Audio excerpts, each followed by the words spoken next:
Hello दोस्तों, हमारे channel finance school में आपका स्वागत है। दोस्तों, नेगेटिव कंपाउंडिंग फाइनेंस की दुनिया में एक ऐसा टर्म है जिसे हर कोई बचना चाहता है। मशहूर साइंटिस्ट एल्बर्ट आइंस्टाइन ने तो यहाँ तक कहा था कि कंपाउंडिंग दुनिया का 8वां अजूबा है। जो इसे समझता है वो इससे पैसे कमाता है, लेकिन जो इसे नहीं समझता वो नेगेटिव कंपाउंडिंग के चक्कर में पड़ता है और फिर पूरी जिंदगी इसे पे करता रहता है। तो आखिर ये नेगेटिव कंपाउंडिंग होती क्या है और क्यों इससे हर कोई बचना चाहता है? आइए इन सभी सवालों के जवाब को हम आज की हमारी इस वीडियो में जानते हैं। दोस्तों, आजकल हर कोई अमीर होना चाहता है। सबकी बस यही ख्वाहिश होती है कि जल्द से जल्द पैसे कमाकर फाइनेंशियल फ्रीडम को अचीव किया जाए, जिससे कि वो बिना पैसों की टेंशन लिए लाइफ को एंजॉय कर सके। लेकिन नॉलेज ना होने की वजह से फाइनेंशियल फ्रीडम को पाने के लिए ज्यादातर लोग नेगेटिव कंपाउंडिंग के चक्कर में पड़ जाते हैं और फिर उनकी पूरी जिंदगी इसी को पे करने में निकल जाती है। अब आप ये सोच रहे होंगे कि आखिर ये नेगेटिव कंपाउंडिंग होता क्या है?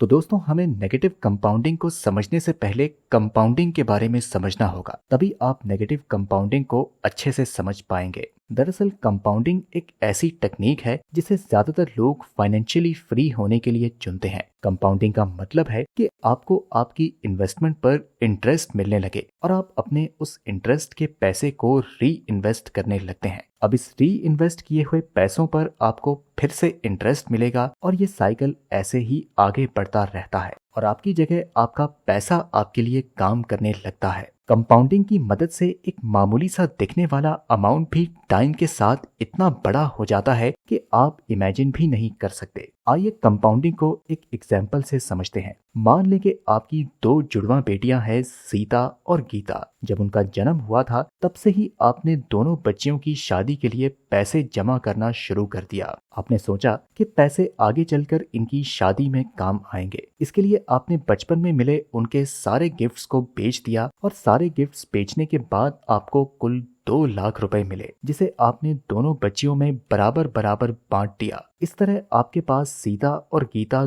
दोनों के लिए 1-1 लाख रुपए आ गए। अब आपने उन पैसों को इन्वेस्ट करने का एक प्लान बनाया। आपने सीता के 1 लाख रुपए की एक एफडी कराई और उस एफडी में आपको 15% का सिंपल इंटरेस्ट मिल रहा था। वहीं गीता के 1 लाख रुपए को आपने किसी ऐसे फंड में इन्वेस्ट कर दिया जहां आपको इंटरेस्ट तो सेम 15% का ही मिल रहा था, लेकिन वो इंटरेस्ट सिंपल ना होकर कंपाउंड इंटरेस्ट था। कुछ सालों बाद जब सीता और गीता बड़ी हो गई और उनकी पढ़ाई पूरी हो गई, तब आपने इन दोनों की शादी करने के लिए सोचा और उस समय ये दोनों बच्चियां 28 साल की हो चुकी थी। अब आप बैंक में ये देखने चाहते हैं कि जो पैसे आपने इनकी शादी के लिए जमा किए थे अब वो कितने हो चुके हैं। वैसे दोस्तों, आपको क्या लगता है कि अब तक वो पैसे कितने हो चुके होंगे? जब आपने बैंक में सीता के लिए जमा की गई एफडी के बारे में पता किया तो वो पैसे अब बढ़कर 5,20,000 रुपए हो चुके थे। आप चाहें तो कैलकुलेटर की मदद से 28 सालों के लिए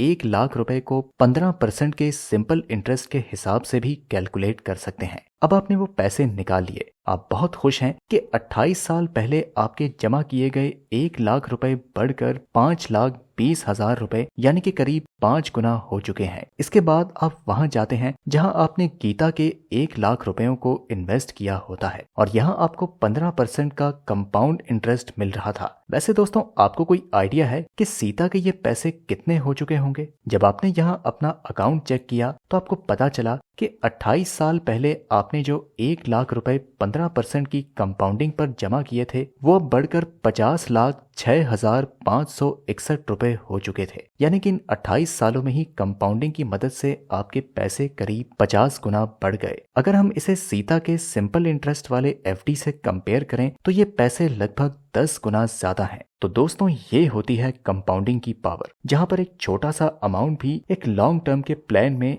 एक बड़ा डिफरेंस बना देता है। एक तरफ जहां आपको सिंपल इंटरेस्ट से केवल 5 गुना का ही रिटर्न मिला, वहीं कंपाउंडिंग की मदद से ये रिटर्न 50 गुना तक पहुंच गया। कंपाउंडिंग पैसों को ग्रो करने के लिए एक बहुत ही अच्छी टेक्निक है। अब जब आपने इसे समझ लिया तो आपके लिए नेगेटिव कंपाउंडिंग को समझना काफी आसान हो जाएगा। तो चलिए इसके बारे में हम आपको विस्तार से बताते हैं। दोस्तों, कभी कभार हम अपने पैसों की जरूरत को पूरा करने के लिए बैंक से या क्रेडिट कार्ड से लोन ले लेते हैं, जहां हमें बैंक को उस अमाउंट के लिए कंपाउंड इंटरेस्ट पे करना पड़ता है। शुरुआत में हमें ऐसा लगता है कि ये इंटरेस्ट कोई ज्यादा नहीं है, लेकिन जब हम उसे पे करना शुरू करते हैं तब हमें पता चलता है कि ये अमाउंट कितना बड़ा हो चुका है और यहाँ हम नेगेटिव कंपाउंडिंग के चक्कर में फंस जाते हैं। कभी कभार तो हमारी पूरी जिंदगी भी इसी लोन को चुकाने में निकल जाती है। अब आप सोच रहे होंगे कि ऐसा थोड़ी ना होता है, इतने कम पैसों और इंटरेस्ट से कैसे कोई अमाउंट इतना बड़ा हो सकता है। तो आइए इसे क्रेडिट कार्ड की एग्जाम्पल से समझते हैं, क्योंकि ज्यादातर बैंक्स अपने क्रेडिट कार्ड पर ही कंपाउंड इंटरेस्ट चार्ज करते हैं। अब मान लें कि आप एक मिडिल क्लास फैमिली में रहते हैं और आपकी मंथली सैलरी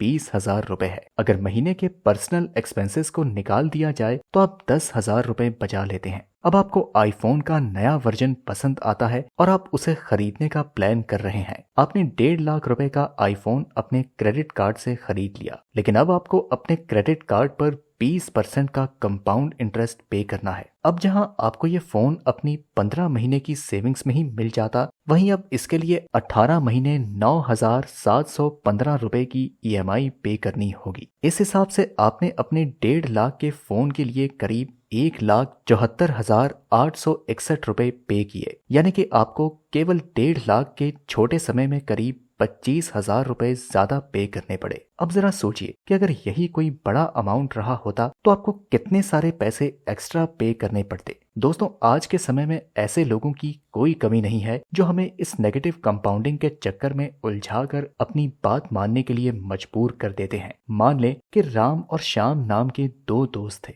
दोनों ने एक साथ अपनी अपनी एक दुकान खोली और अपना बिजनेस शुरू कर लिया। उस दुकान से दोनों को प्रॉफिट हो रहा था और दोनों का परिवार आराम से रह रहा था। राम को नेगेटिव कंपाउंडिंग की पावर के बारे में पता था, जबकि श्याम को इसके बारे में कुछ नहीं मालूम। राम दुकान से होने वाले प्रॉफिट को अपनी दुकान में ही री इन्वेस्ट करता था, जबकि श्याम उन पैसों को अपने आराम के लिए खर्च करता। थोड़े दिनों बाद कोरोना वायरस आता है और दोनों को अपनी दुकान कुछ महीनों के लिए बंद करनी पड़ गई। राम की दुकान अब तक एक शोरूम में बदल गई, इसलिए उसने ऑनलाइन डिलीवरी करना शुरू कर दिया। और वहीं श्याम की दुकान अभी भी उसी हालत में थी और लोन ना भरने के कारण बैंक ने उसकी कार को भी जब्त कर लिया। जहां राम अब एक बड़ा आदमी बन चुका था, वहीं श्याम के पास अब खाने के भी पैसे नहीं बचे थे। जब कोविड खत्म हुआ तो श्याम को फिर से दुकान शुरू करने के लिए लोन लेना पड़ा। अब अगर किसी भी कारण से श्याम इसको टाइम पर नहीं भर पाया तो उसकी दुकान भी उसके हाथ से चली जाएगी।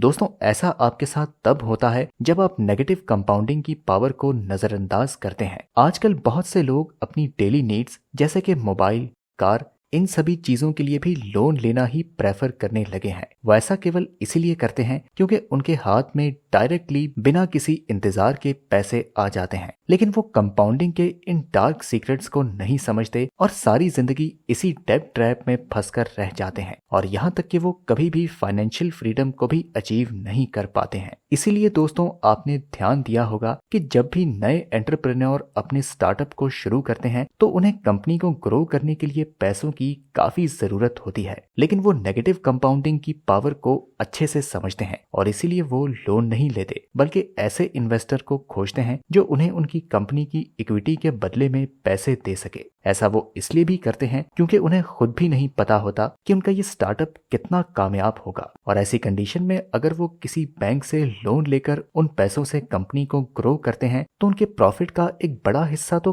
केवल उस लोन की EMI भरने में ही चला जाएगा। और अगर कहीं उनका ये स्टार्टअप फेल हो गया तो भी उन्हें वो लोन का पूरा अमाउंट इंटरेस्ट के साथ बैंक को वापस करना होगा, जबकि इक्विटी इन्वेस्टर के साथ ऐसा नहीं होता है। इसमें केवल उन्हें कंपनी का प्रॉफिट ही इन्वेस्टर के साथ शेयर करना होता है और वो इस डेब्ट ट्रैप में फंसने से बच जाते हैं। तो दोस्तों, ये थे नेगेटिव कंपाउंडिंग के कुछ डार्क सीक्रेट्स।